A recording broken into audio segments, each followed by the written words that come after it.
Hello, everyone. This is the Eddie Network podcast, and I am Ed Breniger, your host. 2.5 years ago, when I began my podcast, I did it simply because I felt like the time for conversation was before us, and things began to happen that I had no expectation for. I didn't anticipate what was going to take place during now 2.5 years, almost 3 years of podcasting. One of the surprises that I had was a a comment or a connection with a woman named Barbara Kleeb from Switzerland. She reached out to me through LinkedIn and she wanted to let me know that she thought, and get this, she thought that I was a polymath.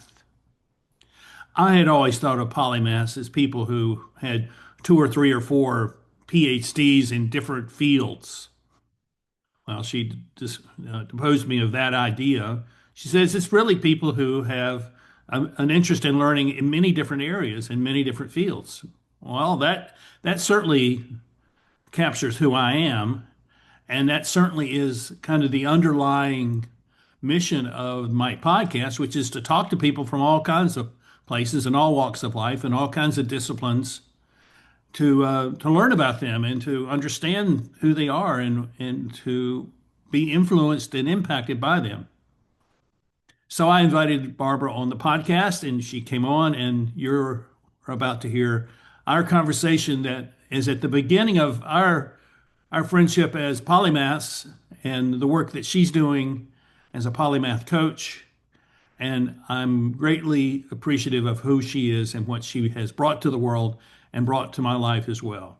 So I hope you enjoy our conversation, and we thank you. Thank you for being here.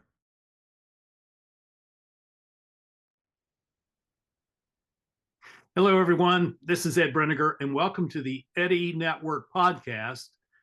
And my guest today is Dr. Barbara Kleeb from Switzerland. And I met Barbara a couple months ago, and she is a fascinating person, and I have benefited greatly from knowing her. I'm going to let her tell you who she is and what she does. Thank you, Barb, for joining us. Thank you, Ed. Pleasure to meet you. And uh, I think we're both polymaths, but I will come to say what that even is. Yeah, I Um, think so. but I didn't know that when I started my life. And it was actually somebody who told me, "Are you a polymath?" that brought me to this topic. So I have uh, I have done an apprenticeship as a photographer. And then I studied medicine. I specialized in gynecology and obstetrics. That's a very interesting subject because you can do everything from consultory to ultrasound to doing operations, and so very broad field here in Switzerland. And I think in US it's divided to surgeon, the surgical part, but I enjoy that as well. And once I was bored because I couldn't do all the stuff that I could do in in a place. And then I thought, now I would get frustrated if I don't change something.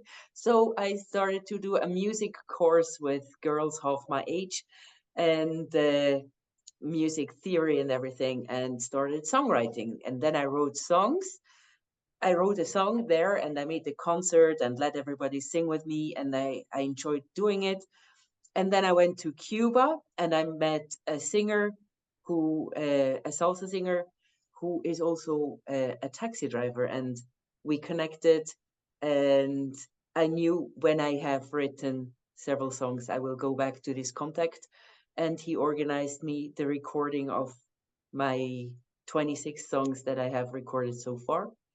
and and I had world-class Cuban musicians, and I mastered with the master of Ed Sheeran and Amy Winehouse, so that the quality is really, really good of those songs, because I want to not be perfect, but I want it to be really good. So that's another thing that I did, and then I performed those songs rarely, but not so often. But also the concert, I wanted it to be really good. I did one in Cuba. I recorded it. And yeah, I'm just always doing other things and learning other things.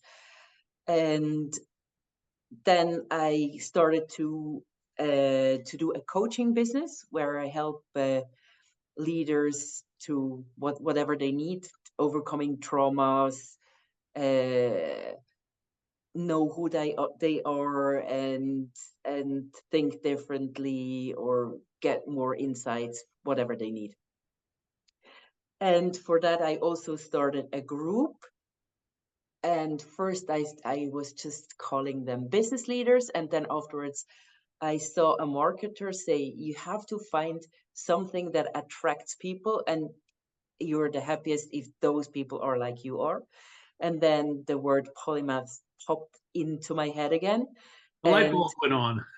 yes, and then I made a little like the visuals for that, and I started to do a bi-weekly Zoom call where uh, all the people that were interested in the stuff I wrote about, uh, this being a polymath and what a polymath is good for on LinkedIn, we're then slowly coming, and we're having great discussions about topics in a polymath way, which means we're looking at different perspectives. And it's a very beautiful place because nobody is against the others, or I would stop that if that would be the case. Um, and everybody gives everyone space, or I would stop them if they wouldn't. I've been a part of your group, as you know, but the audience doesn't know that. And Yes. I think I've been in four, maybe four sessions, three sessions, and it's been remarkable, the communication that goes on, and it is a group of people who are like one another at one level, and then they're very different from one another at another level, and and so would you kind of describe what a polymath is? Because I need to say this. I think people have heard that term and they feel like it's a title which carries a level of arrogance about it.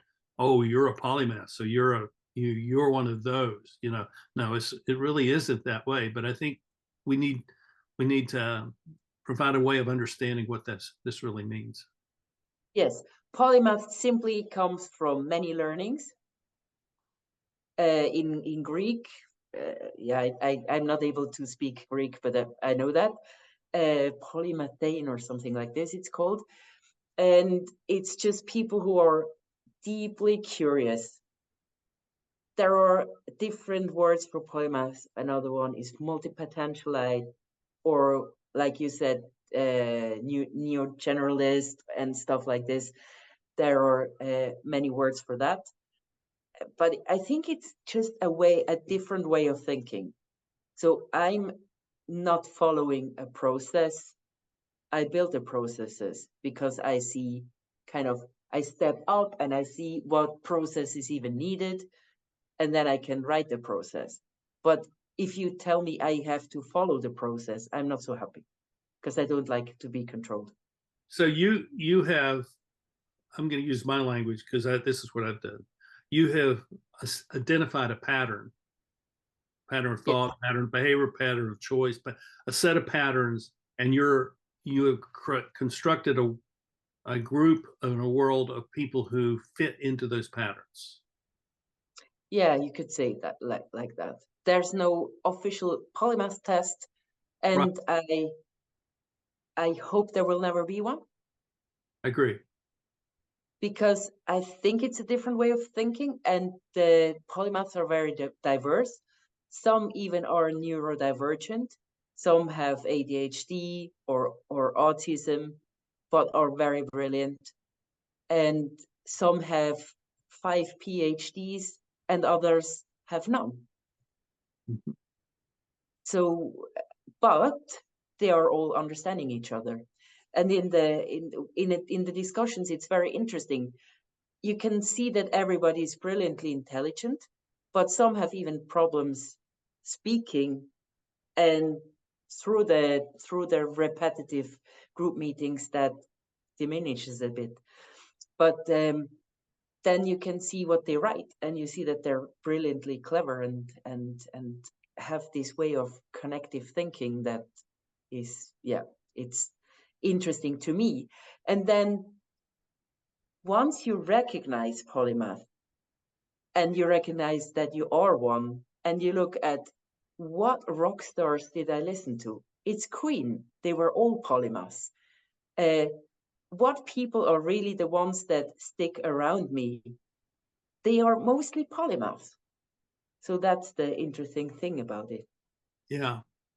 Yeah. And I think one of the things that I find is that people think of polymath as highly intelligent. And I think that may be true, but but that's not their purpose. Their purpose is not to be intelligent. Their purpose is to learn and to make these connections. And so I know people who don't have educations after high school who I would consider polymaths because their perception of the world is so all encompassing and so well connected. And you can say something to them and they intuitively know exactly what you're saying. And I've talked with them about what you're doing. I've talked with some of these folks and they totally get it. And they, that makes sense to me. You know, and and so I think we live in a society where people who have advanced degrees, people who are recognized as geniuses or high functioning intellectuals, they end up being elevated to a stature that everyone else doesn't ever go to. But to me, there's another facet to this, and I see these polymaths as being accomplished people.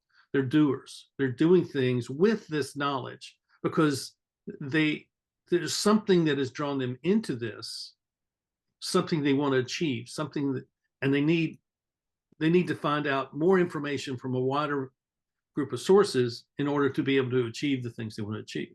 Is that an accurate way of Yeah, talking? that's true. And there's a lot of, I think that's, maybe it's a different part of polymaths. I'm not, I'm not scientific about polymaths. I'm more experiential. So, but I heard about a third of polymaths are more the creative polymaths. So you don't even feel they're not even interested in going to universities Mm-hmm. because they want to create and be artistic. And we have also such polymaths in the group that I attracted to have a discussion every second week. It strikes me that it's the sort of thing that Peter Thiel, who started the Thiel challenge or whatever it was called, did about 15 years ago when he invited high school students not to go to college, and he would give them $100,000 if they made a pitch to him about something that they wanted to do with that $100,000 to create something, so that the learning that they would get from creating instead of going to college would be equivalent to that college degree. So, I thought that was a very impressive thing on his part. And I heard him speak about it recently, and he had to expand the program because there were so many people that asked to be a part of it. So I think that's a good thing. Yeah, it's cool. And this reminds me a lot of, I think a lot of entrepreneurs are also polymaths Mm-hmm. because when you start a business, you need to have so many skills.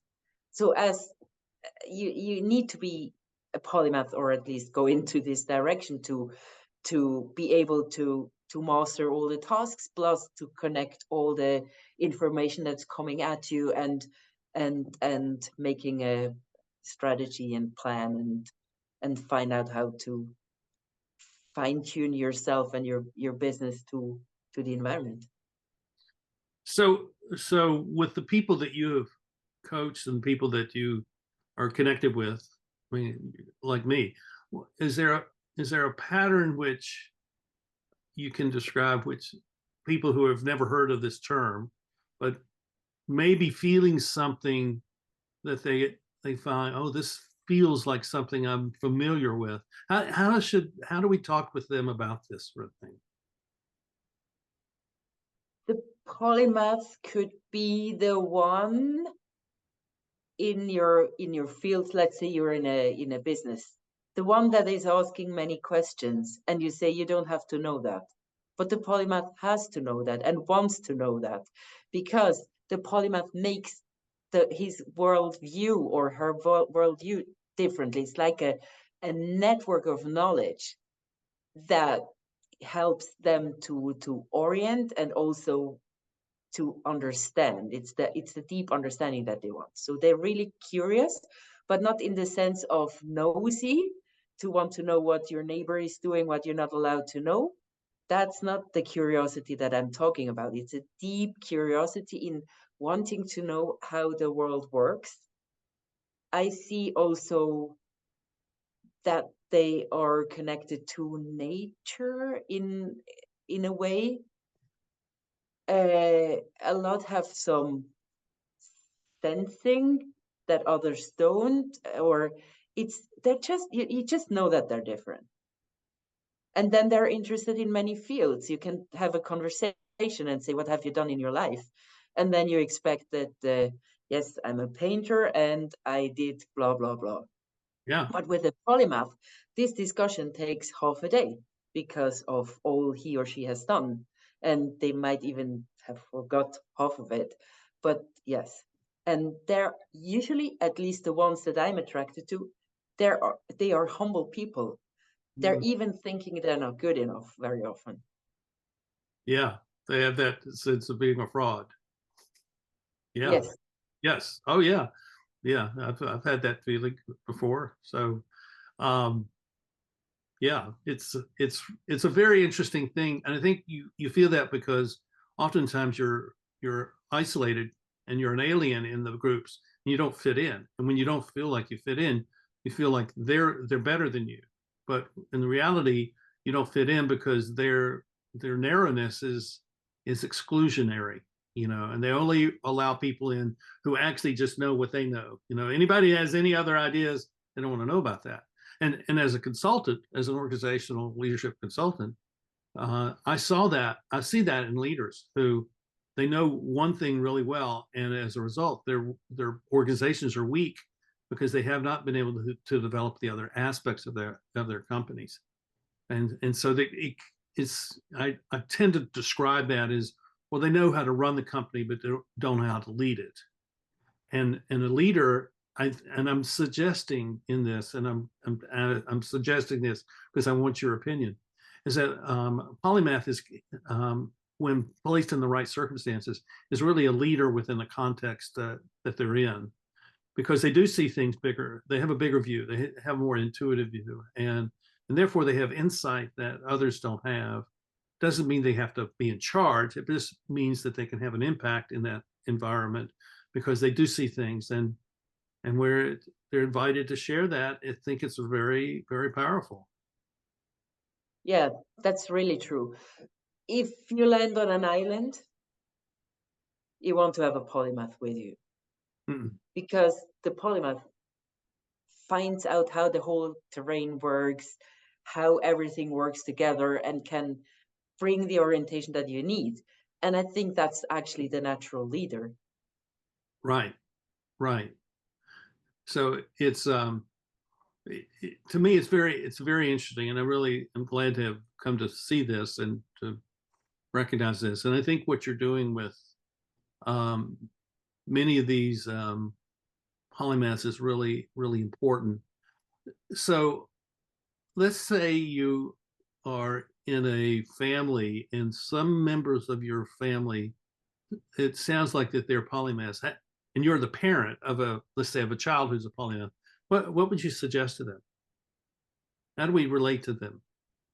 Um, Give it many opportunities to expand the knowledge and satisfy the curiosity and enjoy what the kid brings back to you. And and I think some part of the polymath is like a little kid that is exploring, like, I don't know in which age, maybe 2 or 3 years old. um Everything is interesting and everything is is creating this sense of wonder, and this just hasn't died in a polymath.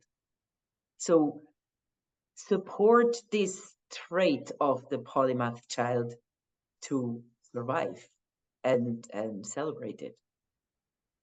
That's very, very true. I think you're exactly right. Well, I also see that polymaths have something to contribute to their community, and the question is, how do they do that? Where oftentimes the little institutions that exist there have been in place for 100 years or 50 years, and so they've already got things, and so I'm wondering what you would suggest to someone who's a polymath who wants to do something for their community and finds that there are all these obstacles in the way.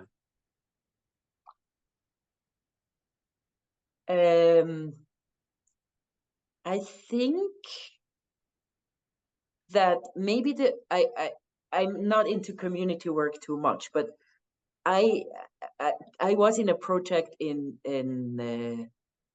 working for Romania in a system thinking way. I was kind of more of a bystander, but then I got some insight into this, and I think maybe the structures are becoming too fixed over time. Mhm. And then if you have a polymath that collaborates, the and you're open enough for change, and maybe you could do it in a playful way, I would say, because then it's most fun. Then you could actually see what is still making sense in your organization, and what would you better change because times have changed, people have changed, society has changed, and stuff like this. There, I would say the polymath is really great.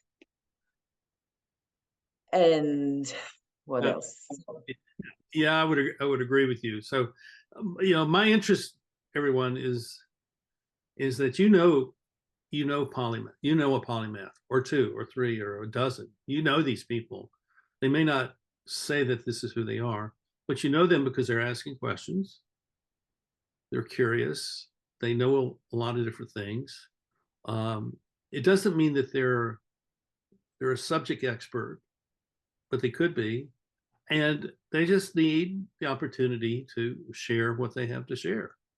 And I think that's what you're doing with your groups that meet twice a month. Tell us a little bit about how those groups function and what you're doing there. So I started the group and just having a discussion. In the beginning, it was like 3 people or so. So I found out that it's at least how my brain works, and how the group works best is I'm giving everybody a space to voice their opinion, and I don't let the discussion go over cross, and like that it's bundling the time to be much more effective in what's coming out about a subject, because everybody can just in peace and have the space and say their stuff, and then maybe relate it to somebody else, but it's not important, because it's more important to have different perspectives. And then you think, oh, now I know so much more about this topic. And my attitude is I'm just a member of a team, and some people might know hell of a lot more than I do.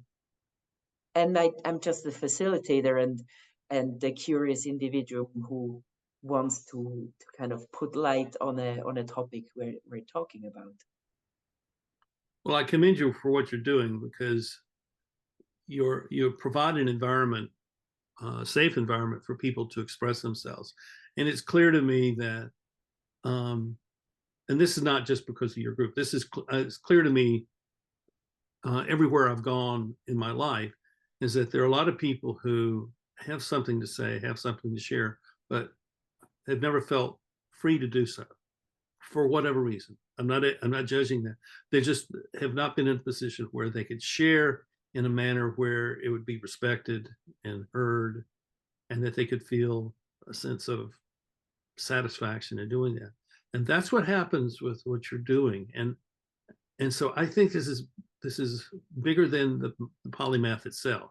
I think this is really a social benefit that you're creating that's going to have an effect, a broad effect in the world, because every one of us who comes to your group is leaving with a sense of joy and a sense of satisfaction, a sense of being together, and that as a polymath, you're rooting that experience into your mind, saying, "I'm going to go find this," or if I can't find it, I'm going to go create it myself.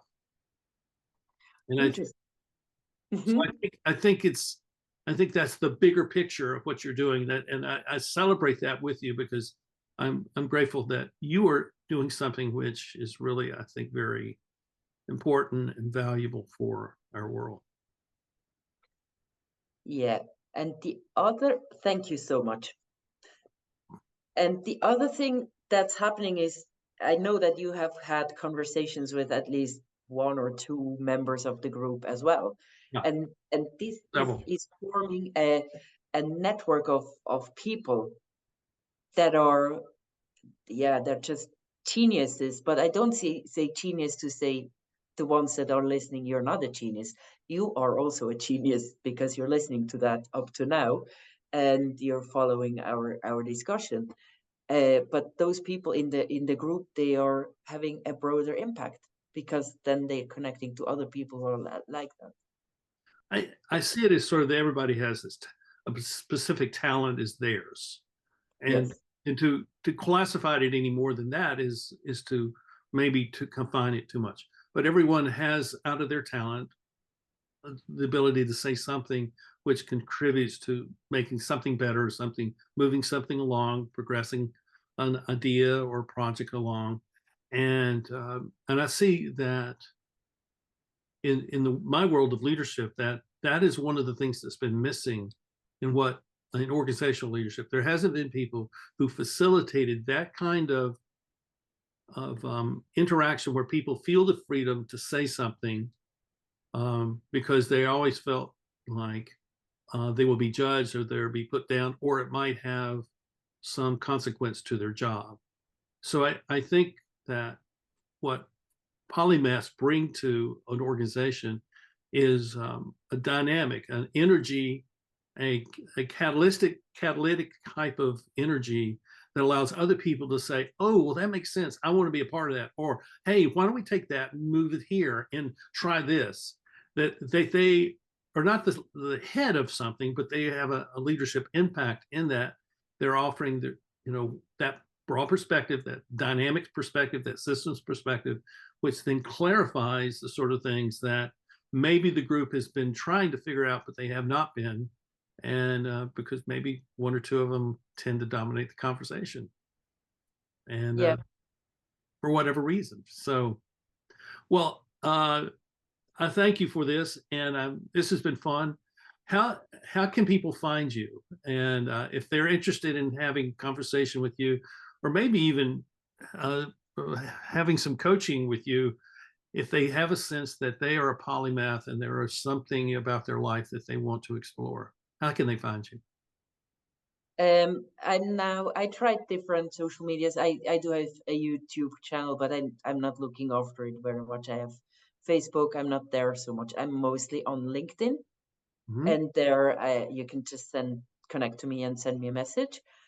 And on LinkedIn, you can read my posts if you want to, and then you can either, uh, if it's for you, you can join Networking Coffee, or if you want to know whether you're polymath or you just want to have a conversation with me, there's my Calendly link, which I can also maybe give you to link to Yeah, this. we can pull all that in the show notes. Yes. Yeah, So then they can just have a half an hour conversation, and we look where we go from there. very good. Well, folks, I think that hopefully this has expanded your perception of who you might be.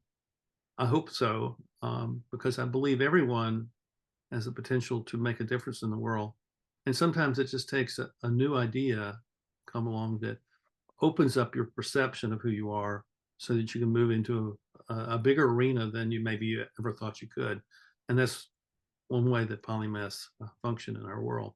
So thank you, Barb, for being here. Thank you, everyone.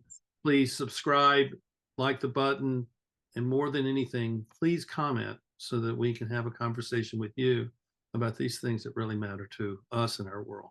So until then, I'll see you next time. Bye-bye. After recording my conversation with Barb Kleeb, I found that she had sent me a YouTube video of one of her songs called The Bubble.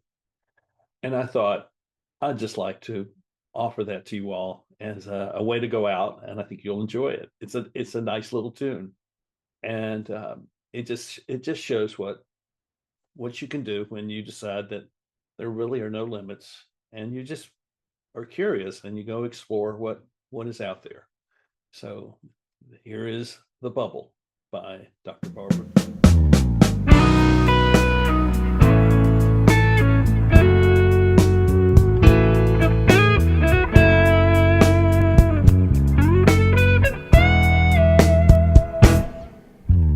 People are rushing, forgetting to breathe, losing connection,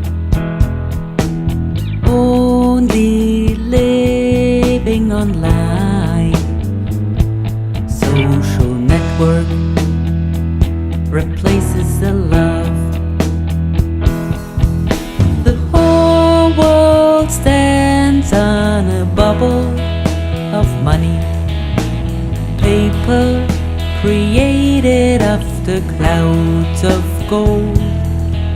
Believing in numbers, preventing a war, but it's only a bubble. Looking down on the iPhone, connecting with home, telling all his family.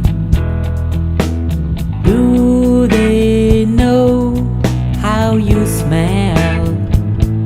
Can they sense you? Do they know how you feel?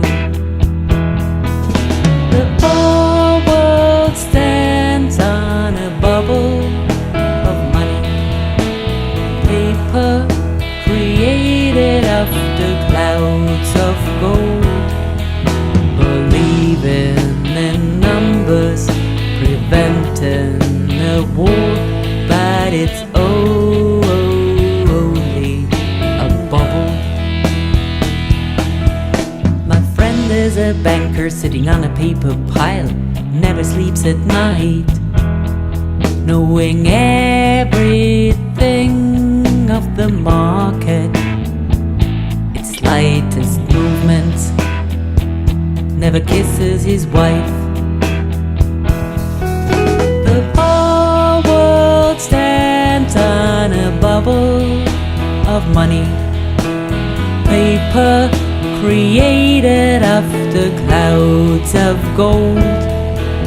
Believing in numbers, preventing a war, but it's over.